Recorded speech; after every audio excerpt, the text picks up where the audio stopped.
Andrew Huberman's morning routine has blown up. We're talking over 50 million views across social media. Everyone's trying it. But as someone who's training in somatic experiencing, I had a different question.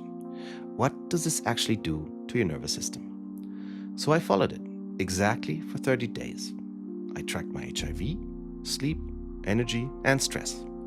And yeah, the results were not what I expected. Hi, I'm Alain. I'm a somatic experiencing practitioner in training, and I've been deep in the world of nervous system regulation for a couple of years now.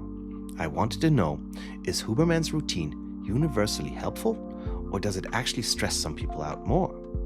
Especially those with trauma histories or sensitive nervous systems. So here's exactly what I did every morning for 30 days, following Huberman's protocol to a T.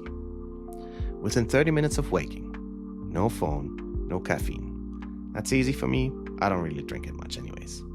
10 to 50 minutes of direct sunlight, a cold shower, between 1 and 3 minutes, but yeah, rather 1 minute. And I delayed caffeine by 90 minutes. Again, not a huge change for me since I usually skip it anyways. On the movement side, I did 20 to 30 minutes of exercise, alternating between cardio and strength.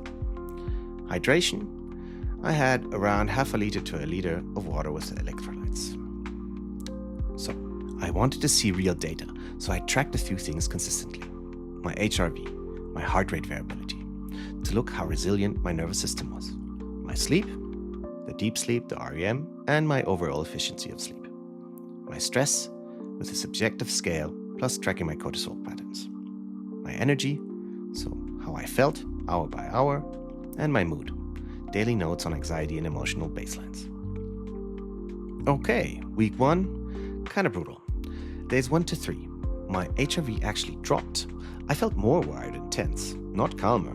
The cold showers were hitting my sympathetic nervous system hard, and I didn't have the recovery practice in place yet.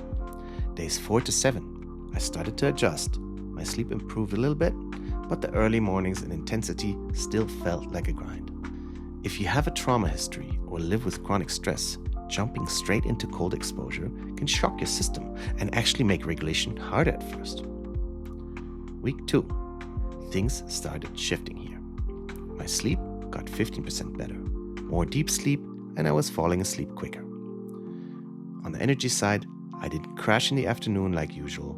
Things felt more even. HRV finally started going up, but only on the days I followed cold showers with breathwork. That was the aha moment. Huberman's routine was missing a piece, at least for my system. I needed to include something that downregulated me after all that activation. So I tweaked the routine. After a cold exposure, I added just 3 minutes of gentle movement, deep breathing, and a short body scan. And that changed everything. HRV went up 20%, my stress levels dropped, my energy stayed consistent, and sleep quality improved by 25%. That small shift made the routine feel nourishing instead of overwhelming. By week 4, I had found what worked for me. 10 minutes of sunlight, 15 minutes of gentle yoga or movement, 19 seconds cold shower, shorter than before, a minimum of 3 minutes of breathwork afterwards. Delayed caffeine. Again, super easy since I wasn't having much anyways. The final results. HRV went up 30% over my baseline. Sleep efficiency jumped from 78 to 87%. My stress levels went down 40%. My energy was 50% more stable throughout the day. So here's the thing.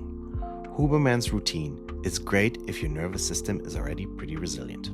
It works well for people who thrive on structure and intensity, those who benefit from stress-based adaptation, folks without significant trauma in their history. But for people with chronic stress, a trauma background, or a more sensitive system, it can actually backfire unless you modify it to include downregulation and grounding. The core insight? Cold exposure and stimulation can be helpful, but only when paired with practices that help your body feel safe and recover. If you want to try a Huberman-style routine, here's what I'd suggest starting, especially if you're trauma-informed or you're just getting into nervous system work. 5 to 10 minutes of morning sunlight, 10 to 15 minutes of gentle movement, a warm to cool shower, end with 30 to 60 seconds of cold, 3 or more minutes of breathwork, and delayed caffeine or skip it completely. From there, you can slowly increase intensity if your body feels ready for it. So, does Huberman's routine work? Yeah, but it's definitely not one size fits all. The biggest thing I've learned: your nervous system needs to feel safe in order to adapt and thrive. And sometimes that means going slower, not harder. Next week, I'm diving into a big topic: why trauma gets stuck in the body, and what most people don't realize about healing. See you then.